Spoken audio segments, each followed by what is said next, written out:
അദ്ധ്യായം 35 ഫാത്തിർ. മക്കയിൽ അവതരിച്ചത്. 1-ാം വചനത്തിൽ തന്നെ സൃഷ്ടികർത്താവിനെ സംബന്ധിച്ച് പരാമർശിക്കുന്നതിനാലാണ് ഈ അദ്ധ്യായത്തിന് ഇപ്രകാരം പേർ നൽകപ്പെട്ടത്. പരമകാരുണികനും കരുണാനിധിയുമായ അല്ലാഹുവിന്റെ നാമത്തിൽ. ആകാശങ്ങളും ഭൂമിയും സൃഷ്ടിച്ചുണ്ടാക്കിയവനും 2, 3, 4 ചിറകുകളുള്ള മലക്കുകളെ ദൂതന്മാരായി നിയോഗിച്ചവനുമായ അല്ലാഹുവിന് സ്തുതി. സൃഷ്ടിയിൽ താൻ ഉദ്ദേശിക്കുന്നത് അവൻ അധികമാക്കുന്നു. തീർച്ചയായും അല്ലാഹു ഏത് കാര്യത്തിനും കഴിവുള്ളവനാകുന്നു. അല്ലാഹു മനുഷ്യർക്ക് വല്ല കാരുണ്യവും തുറന്നുകൊടുക്കുന്ന പക്ഷം അത് പിടിച്ചുവെക്കാനാരുമില്ല. അവൻ വല്ലതും പിടിച്ചുവെക്കുന്ന പക്ഷം അതിനുശേഷം അത് വിട്ടുകൊടുക്കുവാനും ആരുമില്ല. അവനത്രേ പ്രതാപിയും യുക്തിമാനും. മനുഷ്യരെ, അല്ലാഹു നിങ്ങൾക്ക് ചെയ്ത അനുഗ്രഹം നിങ്ങൾ ഓർമ്മിക്കുക. ആകാശത്തുനിന്നും ഭൂമിയിൽ നിന്നും നിങ്ങൾക്ക് ഉപജീവനം നൽകാൻ അല്ലാഹുവല്ലാത്ത വല്ല സ്രഷ്ടാവുമുണ്ടോ? അവനല്ലാതെ യാതൊരു ദൈവവുമില്ല. അപ്പോൾ നിങ്ങൾ എങ്ങനെയാണ് തെറ്റിക്കപ്പെടുന്നത്? അവർ നിന്നെ നിഷേധിച്ചു തള്ളുകയാണെങ്കിൽ നിനക്കു മുമ്പും ദൂതന്മാർ നിഷേധിച്ചു തള്ളപ്പെട്ടിട്ടുണ്ട്. അല്ലാഹുവിങ്കലേക്കാണ് കാര്യങ്ങൾ മടക്കപ്പെടുന്നത്. മനുഷ്യരെ, തീർച്ചയായും അല്ലാഹുവിന്റെ വാഗ്ദാനം സത്യമാകുന്നു. ഐഹിക ജീവിതം നിങ്ങളെ വഞ്ചിച്ചു കളയാതിരിക്കട്ടെ. പരമവഞ്ചകനായ പിശാചും അല്ലാഹുവിന്റെ കാര്യത്തിൽ നിങ്ങളെ വഞ്ചിക്കാതിരിക്കട്ടെ. തീർച്ചയായും പിശാച് നിങ്ങളുടെ ശത്രുവാകുന്നു. അതിനാൽ അവനെ നിങ്ങൾ ശത്രുവായി തന്നെ ഗണിക്കുക. അവൻ തന്റെ പക്ഷക്കാരെ ക്ഷണിക്കുന്നത് അവർ നരകാവകാശികളുടെ കൂട്ടത്തിലായിരിക്കുവാൻ വേണ്ടി മാത്രമാണ്. അവിശ്വസിച്ചവരാരോ അവർക്ക് കഠിന ശിക്ഷയുണ്ട്. വിശ്വസിക്കുകയും സൽക്കർമ്മങ്ങൾ പ്രവർത്തിക്കുകയും ചെയ്തവരാരോ അവർക്ക് പാപമോചനവും വലിയ പ്രതിഫലവുമുണ്ട്. എന്നാൽ തന്റെ ദുഷ്പ്രവൃത്തികൾ അലങ്കൃതമായി തോന്നിക്കപ്പെടുകയും അങ്ങനെ അത് നല്ലതായി കാണുകയും ചെയ്തവന്റെ കാര്യമോ? അല്ലാഹു താൻ ഉദ്ദേശിക്കുന്നവരെ വഴി പിഴപ്പിക്കുകയും താൻ ഉദ്ദേശിക്കുന്നവരെ നേർവഴിയിലാക്കുകയും ചെയ്യുന്നതാണ്. അതിനാൽ അവരെപ്പറ്റിയുള്ള കൊടും ഖേദം നിമിത്തം നിന്റെ പ്രാണൻ പോകാതിരിക്കട്ടെ. തീർച്ചയായും അല്ലാഹു അവർ പ്രവർത്തിക്കുന്നതിനെപ്പറ്റി അറിവുള്ളവനാകുന്നു. അല്ലാഹുവാണ് കാറ്റുകളെ അയച്ചവൻ. അങ്ങനെ അവ മേഘത്തെ ഇളക്കിവിടുന്നു. എന്നിട്ട് ആ മേഘത്തെ നിർജീവമായ നാട്ടിലേക്ക് നാം തെളിച്ചുകൊണ്ടു പോവുകയും അതു മുഖേന ഭൂമിയെ അതിന്റെ നിർജീവാവസ്ഥയ്ക്കു ശേഷം നാം സജീവമാക്കുകയും ചെയ്യുന്നു. അതുപോലെ തന്നെയാകുന്നു ഉയിർത്തെഴുന്നേൽപ്പ്. ആരെങ്കിലും പ്രതാപം ആഗ്രഹിക്കുന്നുവെങ്കിൽ പ്രതാപമെല്ലാം അല്ലാഹുവിന്റെ അധീനത്തിലാകുന്നു. അവങ്കലേക്കാണ് ഉത്തമ വചനങ്ങൾ കയറിപ്പോകുന്നത്. നല്ല പ്രവർത്തനത്തെ അവൻ ഉയർത്തുകയും ചെയ്യുന്നു. ദുഷിച്ച തന്ത്രങ്ങൾ പ്രയോഗിക്കുന്നതാരോ അവർക്ക് കഠിന ശിക്ഷയുണ്ട്. അത്തരക്കാരുടെ തന്ത്രം നാശമടയുക തന്നെ ചെയ്യും. അല്ലാഹു നിങ്ങളെ മണ്ണിൽ നിന്നും പിന്നീട് ബീജകണത്തിൽ നിന്നും സൃഷ്ടിച്ചു. പിന്നെ അവൻ നിങ്ങളെ ഇണകളാക്കി. അവന്റെ അറിവനുസരിച്ചല്ലാതെ ഒരു സ്ത്രീയും ഗർഭം ധരിക്കുന്നില്ല, പ്രസവിക്കുന്നുമില്ല. ഒരു ദീർഘായുസ് നൽകപ്പെട്ട ആൾക്കും ആയുസ് നീട്ടിക്കൊടുക്കപ്പെടുന്നതോ അയാളുടെ ആയുസ്സിൽ കുറവ് വരുത്തപ്പെടുന്നതോ ഒരു രേഖയിൽ ഉള്ളതനുസരിച്ചല്ലാതെ നടക്കുന്നില്ല. തീർച്ചയായും അത് അല്ലാഹുവിന് എളുപ്പമുള്ളതാകുന്നു. 2 ജലാശയങ്ങൾ സമമാവുകയില്ല. ഒന്ന് കുടിക്കാൻ സുഖമുള്ള ഹൃദ്യമായ ശുദ്ധജലം, മറ്റൊന്ന് കൈപ്പുറ്റ ഉപ്പുവെള്ളവും. 2ൽ നിന്നും നിങ്ങൾ പുത്തൻ മാംസം എടുത്തു തിന്നുന്നു. നിങ്ങൾക്ക് ധരിക്കുവാനുള്ള ആഭരണം അതിൽ നിന്ന് പുറത്തെടുക്കുകയും ചെയ്യുന്നു. അതിലൂടെ കപ്പലുകൾ കീറിക്കടന്നു പോകുന്നതും നിനക്ക് കാണാം. അല്ലാഹുവിന്റെ അനുഗ്രഹത്തിൽ നിന്നും നിങ്ങൾ തേടിപ്പിടിക്കുവാൻ വേണ്ടിയും നിങ്ങൾ നന്ദി കാണിക്കുവാൻ വേണ്ടിയുമത്രേ അത്. രാവിനെ അവൻ പകലിൽ പ്രവേശിപ്പിക്കുന്നു, പകലിനെ രാവിലും പ്രവേശിപ്പിക്കുന്നു. സൂര്യനെയും ചന്ദ്രനെയും അവൻ തന്റെ നിയമത്തിന് വിധേയമാക്കുകയും ചെയ്തിരിക്കുന്നു.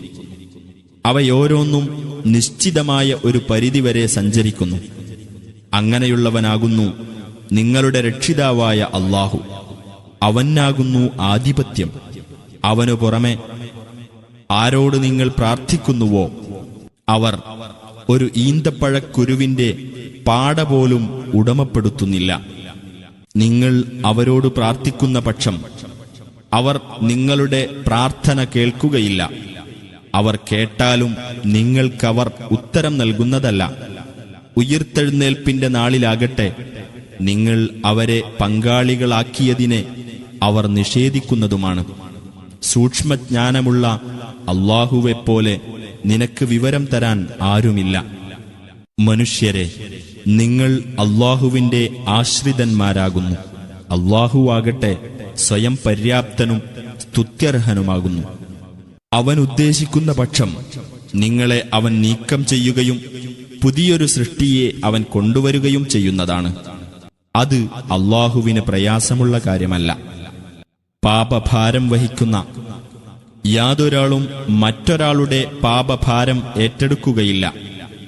ഭാരം കൊണ്ട് ഞെരുങ്ങുന്ന ഒരാൾ തന്റെ ചുമട് താങ്ങുവാൻ ആരെയെങ്കിലും വിളിക്കുന്ന പക്ഷം അതിൽ നിന്ന് ഒട്ടും തന്നെ ഏറ്റെടുക്കപ്പെടുകയുമില്ല. വിളിക്കുന്നത് അടുത്ത ബന്ധുവിനെയാണെങ്കിൽ പോലും തങ്ങളുടെ രക്ഷിതാവിനെ അദൃശ്യമായ വിധത്തിൽ തന്നെ ഭയപ്പെടുകയും നമസ്കാരം മുറ പോലെ നിർവഹിക്കുകയും ചെയ്യുന്നവർക്ക് മാത്രമേ നിന്റെ താക്കീത് ഫലപ്പെടുകയുള്ളൂ. വല്ലവനും വിശുദ്ധി പാലിക്കുന്ന പക്ഷം തന്റെ സ്വന്തം നന്മക്കായി തന്നെയാണ് അവൻ വിശുദ്ധി പാലിക്കുന്നത്. അല്ലാഹുവിങ്കലേക്കാണ് മടക്കം. അന്ധനും കാഴ്ചയുള്ളവനും സമമാവുകയില്ല. ഇരുളുകളും വെളിച്ചവും സമമാവുകയില്ല. തണലും ചൂടുള്ള വെയിലും സമമാവുകയില്ല. ജീവിച്ചിരിക്കുന്നവരും മരിച്ചവരും സമമാവുകയില്ല. തീർച്ചയായും അല്ലാഹു അവൻ ഉദ്ദേശിക്കുന്നവരെ കേൾപ്പിക്കുന്നു. നിനക്ക് ഖബറുകളിലുള്ളവരെ കേൾപ്പിക്കാനാവില്ല. നീ ഒരു താക്കീതുകാരൻ മാത്രമാകുന്നു. തീർച്ചയായും നിന്നെ നാം അയച്ചിരിക്കുന്നത് സത്യവും കൊണ്ടാണ്, ഒരു സന്തോഷവാർത്ത അറിയിക്കുന്നവനും താക്കീതുകാരനുമായിട്ട്. ഒരു താക്കീതുകാരൻ കഴിഞ്ഞു പോകാത്ത ഒരു സമുദായവുമില്ല. അവർ നിന്നെ നിഷേധിച്ചു തള്ളുന്നുവെങ്കിൽ അവർക്ക് മുമ്പുള്ളവരും നിഷേധിച്ചു തള്ളിയിട്ടുണ്ട്. അവരിലേക്കുള്ള ദൂതന്മാർ പ്രത്യക്ഷ ലക്ഷ്യങ്ങളും ന്യായപ്രമാണങ്ങളും വെളിച്ചം നൽകുന്ന ഗ്രന്ഥവും കൊണ്ട് അവരുടെ അടുത്ത് ചെല്ലുകയുണ്ടായി. പിന്നീട് നിഷേധിച്ചവരെ ഞാൻ പിടികൂടി. അപ്പോൾ എന്റെ രോഷം എങ്ങനെയുള്ളതായിരുന്നു!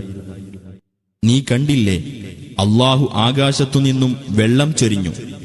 എന്നിട്ട് അതു മുഖേന വ്യത്യസ്ത വർണ്ണങ്ങളുള്ള പഴങ്ങൾ നാം ഉൽപ്പാദിപ്പിച്ചു. പർവ്വതങ്ങളിലുമുണ്ട് വെളുത്തതും ചുവന്നതുമായ നിറഭേദങ്ങളുള്ള പാതകൾ, കറുത്തിരുണ്ടവയുമുണ്ട്. മനുഷ്യരിലും മൃഗങ്ങളിലും കന്നുകാലികളിലും അതുപോലെ വിഭിന്ന വർണ്ണങ്ങളുള്ളവയുണ്ട്. അല്ലാഹുവെ ഭയപ്പെടുന്നത് അവന്റെ ദാസന്മാരിൽ നിന്ന് അറിവുള്ളവർ മാത്രമാകുന്നു. തീർച്ചയായും അല്ലാഹു പ്രതാപിയും ഏറെ പൊറുക്കുന്നവനുമാകുന്നു. തീർച്ചയായും അല്ലാഹുവിന്റെ ഗ്രന്ഥം പാരായണം ചെയ്യുകയും നമസ്കാരം മുറ പോലെ നിർവഹിക്കുകയും നാം കൊടുത്തിട്ടുള്ളതിൽ നിന്ന് രഹസ്യമായും പരസ്യമായും ചെലവഴിക്കുകയും ചെയ്യുന്നവരാരോ അവർ ആശിക്കുന്നത് ഒരിക്കലും നഷ്ടം സംഭവിക്കാത്ത ഒരു കച്ചവടമാകുന്നു. അവർക്ക് അവരുടെ പ്രതിഫലങ്ങൾ അവൻ പൂർത്തിയാക്കി കൊടുക്കുവാനും അവന്റെ അനുഗ്രഹത്തിൽ നിന്ന് അവൻ അവർക്ക് കൂടുതലായി നൽകുവാനും വേണ്ടി. തീർച്ചയായും അവൻ ഏറെ പൊറുക്കുന്നവനും നന്ദിയുള്ളവനുമാകുന്നു. നിനക്കു നാം ബോധനം നൽകിയ ഗ്രന്ഥം തന്നെയാകുന്നു സത്യം, അതിന്റെ മുമ്പുള്ള വേദങ്ങളെ സത്യപ്പെടുത്തുന്നതായിട്ട്. തീർച്ചയായും അല്ലാഹു തന്റെ ദാസന്മാരെപ്പറ്റി സൂക്ഷ്മമായി അറിയുന്നവനും കാണുന്നവനുമാകുന്നു. പിന്നീട് നമ്മുടെ ദാസന്മാരിൽ നിന്ന് നാം തെരഞ്ഞെടുത്തവർക്ക് നാം വേദഗ്രന്ഥം അവകാശപ്പെടുത്തി കൊടുത്തു. അവരുടെ കൂട്ടത്തിൽ സ്വന്തത്തോട് അന്യായം ചെയ്തവരുണ്ട്. മദ്യനിലപാടുകാരും അവരിലുണ്ട്. അല്ലാഹുവിന്റെ അനുമതിയോടെ നന്മകളിൽ മുൻകടന്നവരും അവരിലുണ്ട്. അതുതന്നെയാണ് മഹത്തായ അനുഗ്രഹം. സ്ഥിരവാസത്തിനുള്ള സ്വർഗത്തോപ്പുകളിൽ അവർ പ്രവേശിക്കുന്നതാണ്. സ്വർണം കൊണ്ടുള്ള ചില വളകളും മുത്തും അവർക്ക് അവിടെ അണിയിക്കപ്പെടും. അവിടെ അവരുടെ വസ്ത്രം പട്ടായിരിക്കും. അവർ പറയും, ഞങ്ങളിൽ നിന്നും ദുഃഖം നീക്കം ചെയ്ത അല്ലാഹുവിന് സ്തുതി. തീർച്ചയായും ഞങ്ങളുടെ രക്ഷിതാവ് ഏറെ പൊറുക്കുന്നവനും നന്ദിയുള്ളവനുമത്രേ. തന്റെ അനുഗ്രഹത്താൽ സ്ഥിരവാസത്തിനുള്ള ഈ ഭവനത്തിൽ ഞങ്ങളെ കുടിയിരുത്തിയവനാകുന്നു അവൻ. യാതൊരു ബുദ്ധിമുട്ടും ഇവിടെ ഞങ്ങളെ ബാധിക്കുകയില്ല. യാതൊരു ക്ഷീണവും ഇവിടെ ഞങ്ങളെ സ്പർശിക്കുകയില്ല. അവിശ്വസിച്ചവരാരോ അവർക്കാണ് നരകാഗ്നി. അവരുടെ മേൽ മരണം വിധിക്കപ്പെടുന്നതല്ല. എങ്കിൽ അവർക്ക് മരിക്കാമായിരുന്നു. അതിലെ ശിക്ഷയിൽ നിന്ന് ഒട്ടും അവർക്ക് ഇളവ് ചെയ്യപ്പെടുകയുമില്ല. അപ്രകാരം എല്ലാ നന്ദികെട്ടവർക്കും നാം പ്രതിഫലം നൽകുന്നു. അവർ അവിടെ വച്ച് മുറവിളി കൂട്ടും, ഞങ്ങളുടെ രക്ഷിതാവേ, ഞങ്ങളെ നീ പുറത്തയക്കണമേ. മുമ്പ് ചെയ്തിരുന്നതിൽ നിന്ന് വ്യത്യസ്തമായി ഞങ്ങൾ സൽക്കർമ്മം ചെയ്തുകൊള്ളാം. അപ്പോൾ നാം പറയും, ആലോചിക്കുന്നവന് ആലോചിക്കാൻ മാത്രം നിങ്ങൾക്ക് നാം ആയുസ് തന്നില്ലേ? താക്കീതുകാരൻ നിങ്ങളുടെ അടുത്ത് വരികയും ചെയ്തു.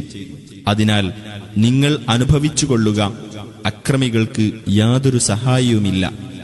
തീർച്ചയായും അല്ലാഹു ആകാശങ്ങളിലെയും ഭൂമിയിലെയും അദൃശ്യകാര്യങ്ങൾ അറിയുന്നവനാകുന്നു. തീർച്ചയായും അവൻ ഹൃദയങ്ങളിലുള്ളത് അറിയുന്നവനാകുന്നു. അവനാണ് നിങ്ങളെ ഭൂമിയിൽ പ്രതിനിധികളാക്കിയവൻ. ആകയാൽ വല്ലവനും അവിശ്വസിക്കുന്ന പക്ഷം അവന്റെ അവിശ്വാസത്തിന്റെ ദോഷം അവനു തന്നെ. അവിശ്വാസികൾക്ക് അവരുടെ അവിശ്വാസം അവരുടെ രക്ഷിതാവിങ്കൽ കോപമല്ലാതൊന്നും വർദ്ധിപ്പിക്കുകയില്ല. അവിശ്വാസികൾക്ക് അവരുടെ അവിശ്വാസം നഷ്ടമല്ലാതൊന്നും വർദ്ധിപ്പിക്കുകയില്ല. നീ പറയുക, അല്ലാഹുവിന് പുറമെ നിങ്ങൾ വിളിച്ചു പ്രാർത്ഥിക്കുന്ന നിങ്ങളുടെ പങ്കാളികളെപ്പറ്റി നിങ്ങൾ ചിന്തിച്ചു നോക്കിയിട്ടുണ്ടോ? ഭൂമിയിൽ എന്തൊന്നാണവർ സൃഷ്ടിച്ചിട്ടുള്ളതെന്ന് നിങ്ങൾ എനിക്ക് കാണിച്ചു തരിക. അതല്ല, ആകാശങ്ങളിൽ അവർക്ക് വല്ല പങ്കുമുണ്ടോ? അതല്ല, നാം അവർക്ക് വല്ല ഗ്രന്ഥവും നൽകിയിട്ട് അതിൽ നിന്നുള്ള തെളിവനുസരിച്ചാണോ അവർ നിലകൊള്ളുന്നത്?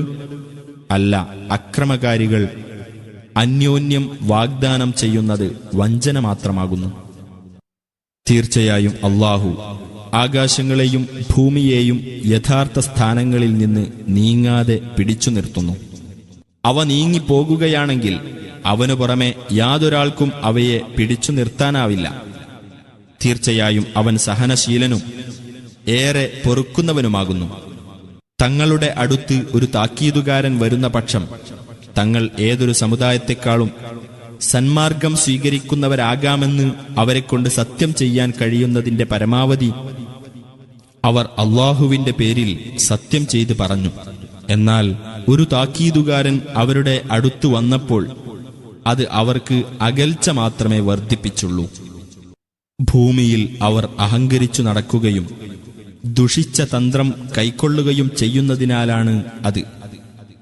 ദുഷിച്ച തന്ത്രത്തിന്റെ ഫലം അത് പ്രയോഗിച്ചവരിൽ തന്നെയാണ് വന്നു ഭവിക്കുക. അപ്പോൾ പൂർവികന്മാരുടെ കാര്യത്തിൽ ഉണ്ടായ നടപടിക്രമമല്ലാതെ എന്താണവർ കാത്തിരിക്കുന്നത്? അല്ലാഹുവിന്റെ നടപടിക്രമത്തിന് യാതൊരു ഭേദഗതിയും നീ കണ്ടെത്തുകയില്ല. അല്ലാഹുവിന്റെ നടപടിക്രമത്തിന് യാതൊരു മാറ്റവും നീ കണ്ടെത്തുകയില്ല. അവർ ഭൂമിയിലൂടെ സഞ്ചരിച്ചിട്ട് തങ്ങളുടെ മുൻഗാമികളുടെ പര്യവസാനം എങ്ങനെയായിരുന്നു എന്ന് നോക്കിയില്ലേ?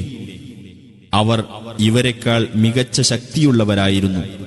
ആകാശങ്ങളിലും ഭൂമിയിലുമുള്ള യാതൊന്നിനും അല്ലാഹുവെ തോൽപ്പിക്കാനാവില്ല. തീർച്ചയായും അവൻ സർവജ്ഞനും സർവശക്തനുമാകുന്നു. അല്ലാഹു മനുഷ്യരെ അവർ പ്രവർത്തിച്ചതിന്റെ പേരിൽ ഉടനെ തന്നെ പിടിച്ച് ശിക്ഷിക്കുകയായിരുന്നുവെങ്കിൽ ഭൂമുഖത്ത് ഒരു ജന്തുവേയും അവൻ വിട്ടേക്കുകയില്ലായിരുന്നു. എന്നാൽ ഒരു നിശ്ചിത അവധി വരെ അവരെ അവൻ നീട്ടിയിടുന്നു. അങ്ങനെ അവരുടെ അവധി വന്നെത്തിയാൽ അവർക്ക് രക്ഷപ്പെടാനാവില്ല. കാരണം തീർച്ചയായും അല്ലാഹു തന്റെ ദാസന്മാരെപ്പറ്റി കണ്ടറിയുന്നവനാകുന്നു.